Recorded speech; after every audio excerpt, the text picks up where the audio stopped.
Kalorama, a Recorded Books hybrid imprint, presents The Trump Indictments, the historic charging documents with commentary, by Melissa Murray and Andrew Weissmann. Read by Christopher Douyard. Publisher's Note: this audiobook contains references to material present in the print and ebook editions of the book. Preface. The purpose of this book. The purpose of this book is to offer you an opportunity to engage with, understand, and form your own conclusions about the 4 historic indictments against a former president. Our commentary is meant to assist in that process. In the main introduction to the book, we describe the broader context for these 4 historic documents. Specifically, we provide a comparative perspective that sheds light on how other legal systems have handled the shared goal of ensuring accountability and a commitment to the rule of law for misdeeds by senior political leaders. We then assess if Trump is being treated comparably to others who are similarly situated, a hallmark of a judicial system committed to the Aristotelian principle of treating likes alike. In addition to the main introduction, each of the 4 indictments is preceded by short introductory remarks, which give some useful background. Finally, and significantly, each indictment includes generous annotations from us, providing explanations and more granular detail. In these asides, we account for prosecutorial decisions, consider various decisions to be made at trial, and present insider notes. We hope you will find these materials useful for cultivating a deeper understanding of the indictments. In the end, the book is intended as a guide that listeners may reference throughout the impending trials in the 4 cases, and that will continue to inform discussion of and inquiry into these historic prosecutions for years to come. The book is organized by the 4 indictments, ordered according to our view of their significance: District of Columbia, Georgia, Florida, and New York. Each of the 4 sections contains the brief indictment introduction, a cast of characters for that indictment, and the indictment itself. A brief timeline of key events follows the book's main introduction. An all-encompassing cast of characters appears at the end of the book. Introduction. I could stand in the middle of Fifth Avenue and shoot somebody, and I wouldn't lose any voters, okay? It's like incredible. Donald Trump. From the start, Donald Trump's presidency was unorthodox. Trump rose to fame in the crucible of 1980s New York City as a brash and flamboyant real estate developer. In a series of books and interviews, he touted himself as one of the country's most successful and wealthy businessmen. But even as he courted fame, Trump also courted controversy. Critics insisted that his real estate prowess was overstated, and that his empire was built on an uneven foundation, routinely teetering on the brink of bankruptcy. No matter. For Trump, image was everything. On his telling, simply projecting an image of success, fame, and wealth was enough to manifest it as reality. And he was mostly right. Despite New York's oscillating real estate market, Trump reinvented himself in the 2000s as a television star who played a successful and wealthy businessman. The reality television hit The Apprentice featured a cast of wannabe moguls, all vying for the chance to be Trump's right-hand man, to help the professed real estate titan oversee and run his vast empire. Arguably, the show did very little to advance the careers of its various contestants, but it succeeded in introducing Donald Trump to much of America. Trump's fame had been concentrated in the New York press and in the city's real estate market. The Apprentice made Trump a household name, and gave Middle America the impression of Trump as a decisive, successful corporate titan who capably managed a sprawling business empire. Trump rode The Apprentice and his newfound national profile all the way to the bank, and improbably to 1600 Pennsylvania Avenue. Despite his shifting political affiliations, he is alternately identified as a Republican, an Independent, and a Democrat, and high-profile friendships with Democrats. Bill and Hillary Clinton attended his 2005 wedding to Slovenian model Melania Knauss. Trump hitched his wagon to the Republican Party during President Barack Obama's first term. Indeed, Obama's 2 terms in the White House appeared to animate Trump's political ambitions, at which he had hinted at various points in his life. He routinely took to conservative television and radio outlets to deride President Obama and his signature domestic policy initiative, the Affordable Care Act, as big government. He was also a leading promoter of the birther conspiracy theory, which posited that Obama, the first African American to be elected president, was not born on American soil, rendering his presidency invalid. On more than one occasion, Trump called upon the president to produce his birth certificate for inspection. Although the birther theory was widely debunked, Trump nonetheless continued to voice claims that the Obama administration was both illegitimate and an utter failure. Specifically, Trump maintained that Obama was a disaster as a president, leaving the country weak and vulnerable to foreign threats and terrorism. And Trump saw himself as the antidote to all that Obama had wrought. For a time, Trump flirted with a possible 2012 presidential run against the incumbent Obama. He eventually abandoned the idea during the Republican primary in order to film another season of The Apprentice.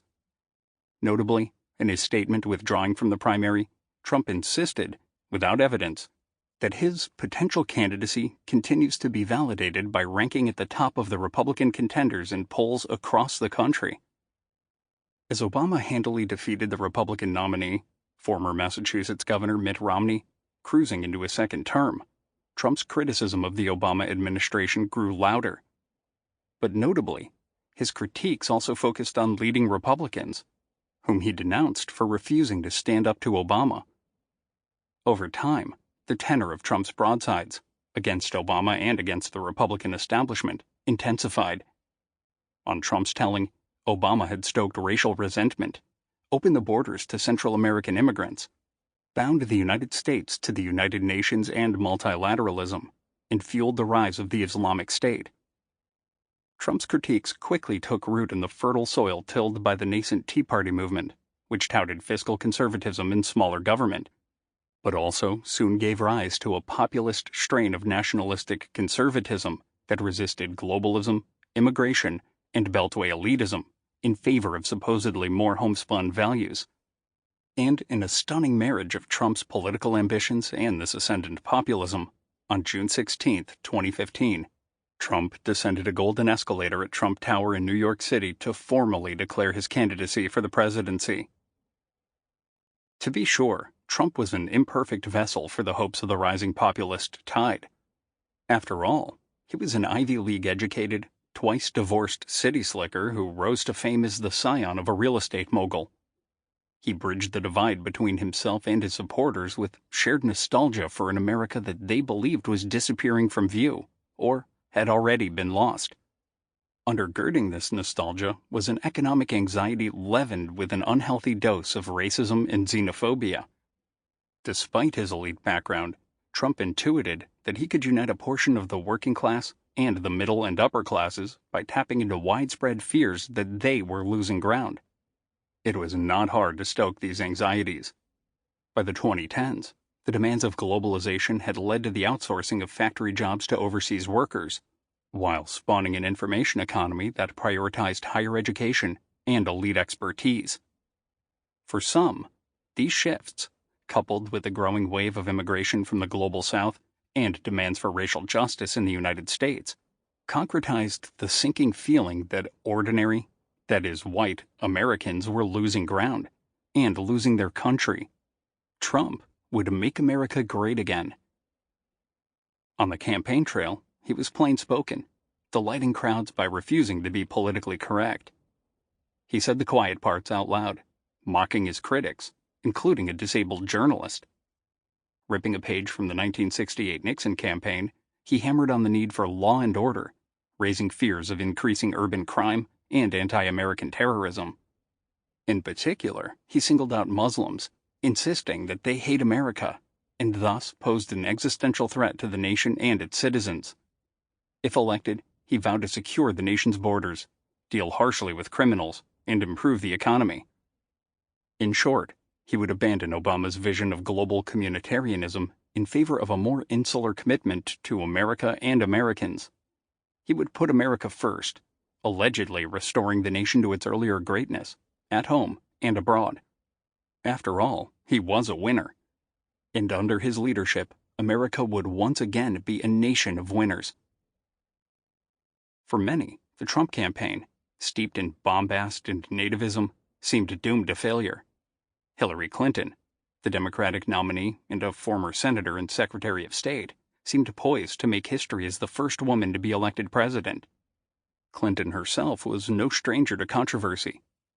Deeply unpopular to many during her husband's first presidential term, 1993 to 1997, she won the admiration of large swaths of Americans and remade her image in the wake of his cheating scandal and impeachment. After Bill Clinton's presidency, she had served in Washington, D.C. as a hard-working junior senator and on the world stage as Obama's first Secretary of State. Many expected that she would overcome the headwinds against the first woman as a major party candidate to run for president and handily beat Trump, whose own candidacy was, for many, a national joke. Clinton's email server scandal and Trump's insistence that she should be locked up undermined her appeal. But by October 2016, after the release of a 2005 Access Hollywood interview between Billy Bush and Donald Trump, in which Trump bragged that his celebrity allowed him to grab women by the pussy, Clinton seemed headed for victory, and a reprise of Obama-style wonky governance. FBI Director James Comey's late October surprise announcement that he was reopening the Hillary Clinton email investigation, in tandem with Russia's leak of hacked Clinton campaign emails, blunted the frontrunner's momentum. As the election returns rolled in on November 8, 2016, it seemed clear that, although Trump had not won the popular vote, the Electoral College would give him the victory. Trump cobbled together a coalition of voters that spanned the socioeconomic spectrum, including social conservatives and Christian evangelicals, energized by his promise to appoint Supreme Court justices who would overrule Roe v. Wade. Winning by the slimmest margins in Midwestern battleground states, Trump took the presidency, shocking many, including Trump himself. We have recapitulated this well-known recent history, seared into the memory of many Americans, regardless of where they are on the political spectrum, because it introduces leitmotifs that recurred throughout the Trump presidency, and indeed are evident in the conduct that undergirds the criminal allegations in the 4 indictments presented in this volume. This history suggests an ongoing habit of promoting overblown and false claims, whether about birtherism, his wealth, his status in the 2012 field of Republican hopefuls, or even the height of Trump Tower in New York City. More troublingly, his penchant for ignoring hard facts would include promoting the ingestion of bleach as a remedy for the coronavirus. It also signaled a strategy of breaking norms and rules that would open a vein of distrust and grievance, and in turn, allow Trump to widen the Overton window of acceptable presidential conduct. His brand was transgression, an id with no superego. Trump's willingness to transgress norms contributed to his ability to command the attention and imagination of his supporters. His P.T. Barnum-esque approach to governing commanded the news cycle and snuffed out interest in Republican and Democratic rivals. With scant evidence of his ability to actually govern, Trump convinced a considerable portion of American voters of the need to drain the swamp and install in the White House a total outsider, a remarkable feat given his limited experience managing a largely unregulated family business. Trump's unorthodox and untested approach to governing gave rise to a spate of legal challenges during his presidency, well before these 4 indictments were handed down.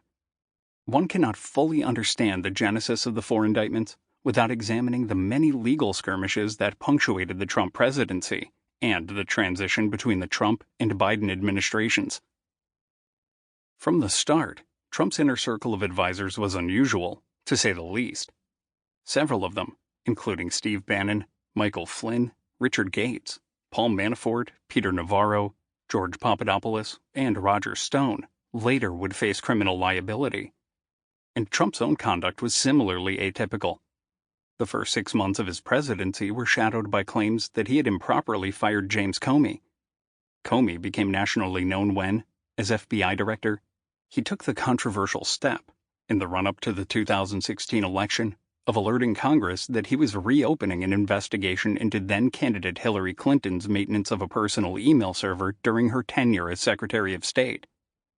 In January 2017, as the presidential transition was underway, Comey testified to Congress confirming Russian interference in the 2016 U.S. elections, as well as an ongoing investigation into that interference. In March 2017, Comey confirmed that the FBI was investigating links between Trump associates and Russian officials and spies. In May 2017, after grand jury subpoenas had been issued to secure the testimony and records of Trump associates in conjunction with the Russia investigation, Trump unceremoniously dismissed Comey, only the second time an FBI director has been sacked since the Bureau's founding. Comey's firing raised concerns that Trump's actions were self-serving and politically motivated. Indeed, Comey's firing prompted the Department of Justice, DOJ, to appoint Robert S. Mueller III as special counsel to investigate the prospect of election interference. As the indictments collected here suggest, similar concerns regarding Trump's alleged efforts to protect himself from political or legal liabilities have shadowed Trump's other actions as president and his response to the 2020 election, which Joe Biden won. The Comey firing is emblematic of another leitmotif in Trump's public life, the avoidance of meaningful accountability. As a candidate in the Republican primary, Trump boasted that he could shoot someone on Fifth Avenue in New York City and get away with it. So far, he has been proven effectively correct. He faced no meaningful consequences for his firing of Comey, and while Special Counsel Robert Mueller's investigation laid out numerous factual circumstances involving Trump that strongly suggested the obstruction of justice, Trump's status as a sitting president shielded him, per Justice Department policy, from any federal criminal indictment. As Special Counsel Mueller observed in congressional testimony, the mechanism for holding a sitting president accountable must be a constitutional one, namely, impeachment. Here, too, however, Trump managed to elude ultimate accountability. Not just once, but twice. Donald Trump achieved the ignominious distinction of being the only president in American history to be impeached twice. The first Trump impeachment, in January 2020, arose from a phone call. According to sources within the State Department, while on a phone call with Ukrainian President Volodymyr Zelensky, Trump allegedly threatened to withhold congressionally appropriated military aid to Ukraine unless Zelensky agreed to say that the Ukrainian government was opening an investigation into Joe Biden and his son, Hunter. At the time, Biden, the former vice president, was a candidate for the Democratic nomination. Trump insisted that the investigation need not be real. It just needed to give the appearance, ostensibly for prospective voters in the United States, that a foreign country was investigating Biden and his son for wrongdoing. In hindsight, the Russian invasion of Ukraine in February 2022 and the ongoing, as of this writing, war between the two countries make clear why Trump's alleged threat was so compelling. American military aid was a vital part of Ukraine's ability to defend itself against its bellicose neighbor. And critically, in the allegations about the Zelensky phone call, we can see the classic Trump tools at work. Tools that would be redeployed in the conduct alleged in these indictments. During the phone call, Trump allegedly threatened Zelensky with the withdrawal of congressionally appropriated aid in order to induce the Ukrainian government to acquiesce to his demands for an investigation that would undermine a political rival's standing with the voting public. As the indictments maintain, in different circumstances, Trump routinely threatened retribution or political or legal consequences in order to persuade others to yield to his will and to take improper actions to deceive the electorate. Although a majority of the House of Representatives impeached Trump for his alleged conduct in the Ukrainian phone call, admitting Trump to the small fraternity of impeached presidents, there was not the requisite Senate supermajority to convict on the articles of impeachment. Trump remained in office, secure in the knowledge that he could not be criminally prosecuted and that impeachment was a paper tiger. The second impeachment was animated by events that were even more alarming than the Ukrainian phone call. Following the January 6, 2021 assault by tens of thousands of Trump supporters on the United States Capitol, a majority of the House of Representatives again impeached the now lame duck president. But even though millions of Americans watched in horror as the Capitol's defenses were breached on January 6th, Trump would again avoid accountability. Some argued that impeachment was an improper remedy because Trump would no longer be in office at the time of the Senate trial. To this end, the Chief Justice of the United States, who ordinarily would be required to preside over the impeachment trial of a sitting president, declined to preside over the second Trump impeachment. Instead, Vermont Senator Patrick Leahy, as president pro tempore of the Senate, served as the presiding officer. Once again, there was no Senate supermajority to convict Trump of the impeachment charges. Enough Republican senators voted to protect Trump rather than their own lives or American democracy. Senator Mitt Romney has reported that some senators feared that a vote to convict would imperil the safety of their families and thus was not worth it, again suggesting the efficacy of Trump's strategy of using threats of political retribution, or worse. Yet, the desire for greater clarity and accountability regarding the events that preceded and occurred during the Capitol riot led to new legal developments. In 2021, a bipartisan congressional committee was established to investigate the events of January 6th.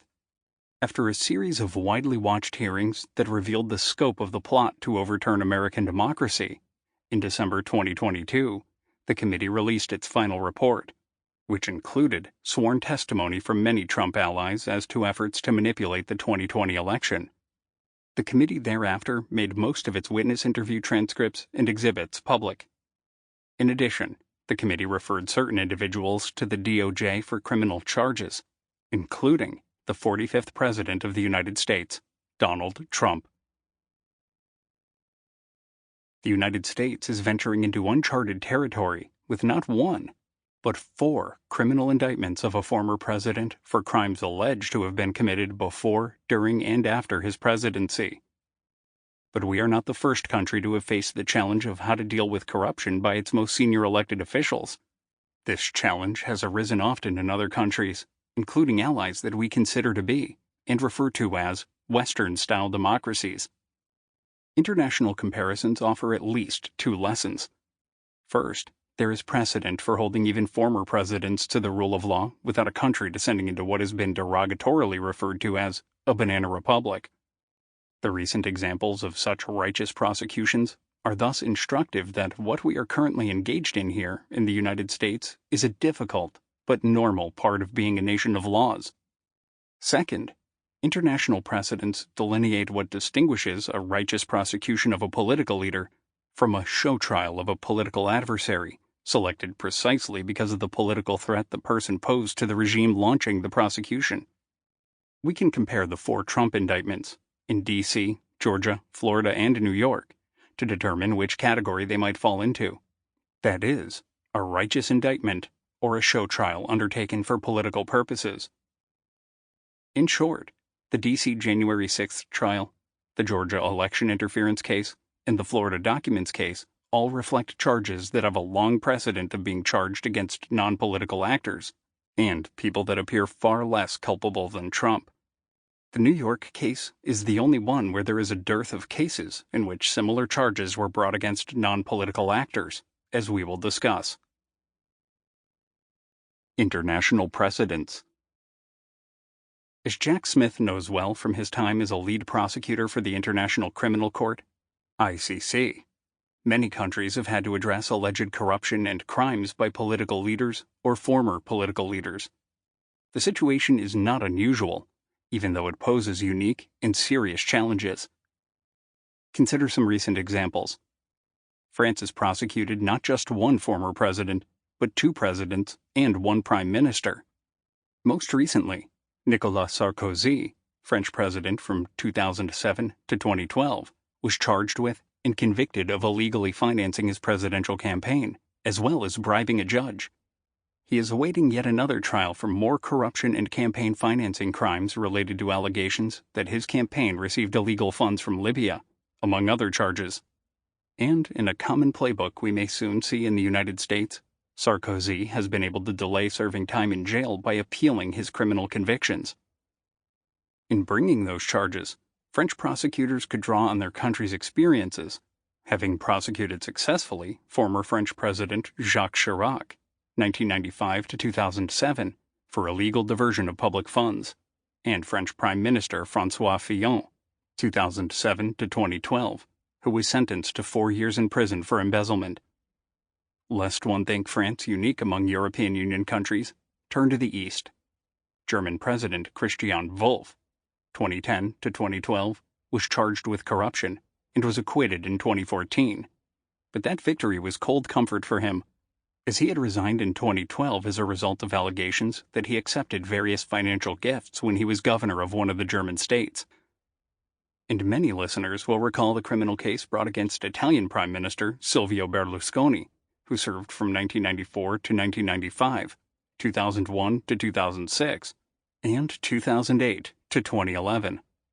He was convicted in 2012 of tax fraud, false accounting, and embezzlement. And like Fillon, he was sentenced to 4 years in prison.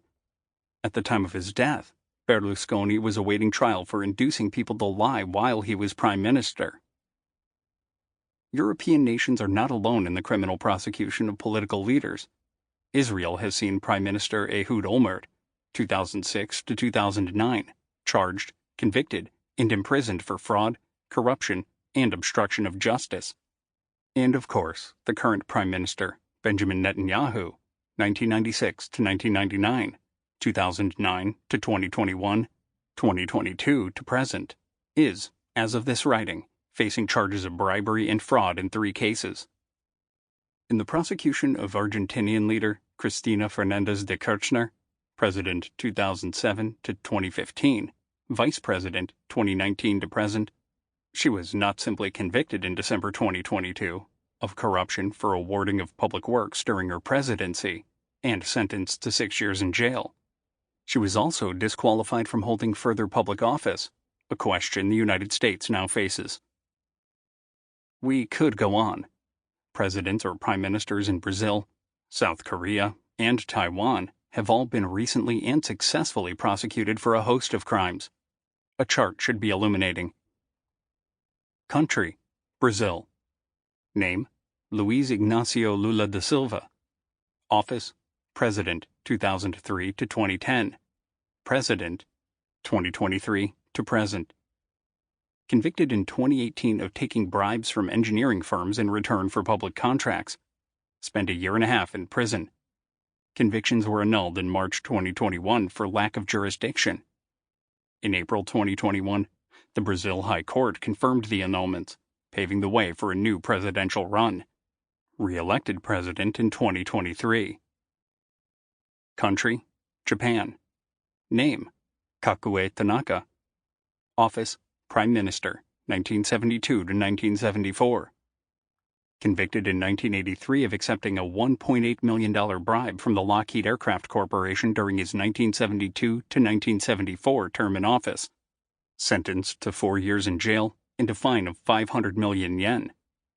In July 1987, the Tokyo High Court upheld the conviction. Country: South Korea. Name: Park Geun-hye. Office: President, 2013 to 2017. In 2017, Park became South Korea's first democratically elected president to be impeached and removed from office. Convicted of abuse of power and coercion in 2018, on the view that she used her office to pressure conglomerates to give millions to foundations run by a friend. Sentenced to 22 years in prison. Also found guilty of leaking confidential presidential documents to her longtime friend. Pardoned because of poor health in 2021 by Moon Jae-in, outgoing president of the opposing political party. Country: South Korea. Name: Lee Myung-bak. Office: President, 2008 to 2013. Sentenced in 2020 to a 17-year term on bribery and embezzlement charges. Pardoned in 2022 by President Yoon Suk-yeol. Fine nullified. Unpaid 8.2 billion South Korean won of the fine of 13 billion won imposed. Country: South Korea. Name: Lee Won-koo. Office: Prime Minister, 2015. Imposition in 2016 of a suspended 8-month sentence for receiving illegal political funds. Country: Taiwan. Name: Chen Shui-bian. Office: President, 2000 to 2008. Convicted in 2009 for money laundering and accepting bribes. initially sentenced to life in prison. On appeal, the sentence was reduced to a 19-year prison term. Sample complete. Ready to continue?